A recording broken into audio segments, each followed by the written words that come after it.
গোপন সংবাদের ভিত্তিতে জানা যায়, কক্সবাজারের টেকনাফ থানাধীন শাহপরীর দ্বীপ জালিয়াপাড়া লবণের গোনা হতে একটি কাভার্ড ভ্যান যোগে ইয়াবার বড় চালান চট্টগ্রামের উদ্দেশ্যে গমন করবে। প্রাপ্ত তথ্যের ভিত্তিতে আজ ২৭ মার্চ ২০২৬ তারিখ শুক্রবার সকাল ৭:৩০টায় কোস্টগার্ড স্টেশন টেকনাফ কর্তৃক টেকনাফ থানাধীন নাফ নদী সংলগ্ন বড়ইতলী প্রধান সড়কে একটি বিশেষ অভিযান পরিচালনা করা হয়।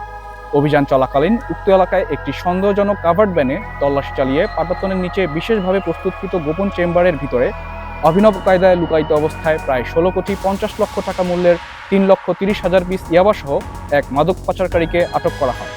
অপরদিকে আরও একটি গোপন সংবাদের ভিত্তিতে জানা যায়, মায়ানমার হতে একটি ইয়াবার চালান নাফ নদী দিয়ে বাংলাদেশে প্রবেশ করবে।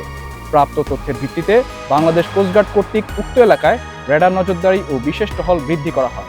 অতঃপর আজ ২৭ মার্চ ২০২৬ তারিখ শুক্রবার মধ্যরাত ২টায় মায়ানমার হতে সন্দেহজনক একটি ফিশিং বোট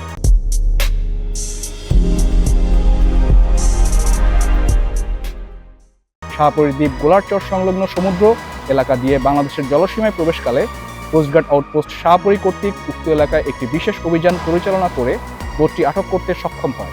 এ সময় আটককৃত বোটে তল্লাশি চালিয়ে প্রায় ৩ কোটি টাকা মূল্যের ৬০,০০০ পিস ইয়াবাসহ ৪ জন মাদক পাচারকারীকে আটক করা হয়।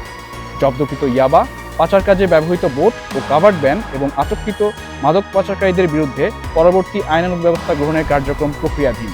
মাদক পাচার প্রতিরোধে কোস্টগার্ড ভবিষ্যতেও এ ধরনের অভিযান অব্যাহত রাখবে।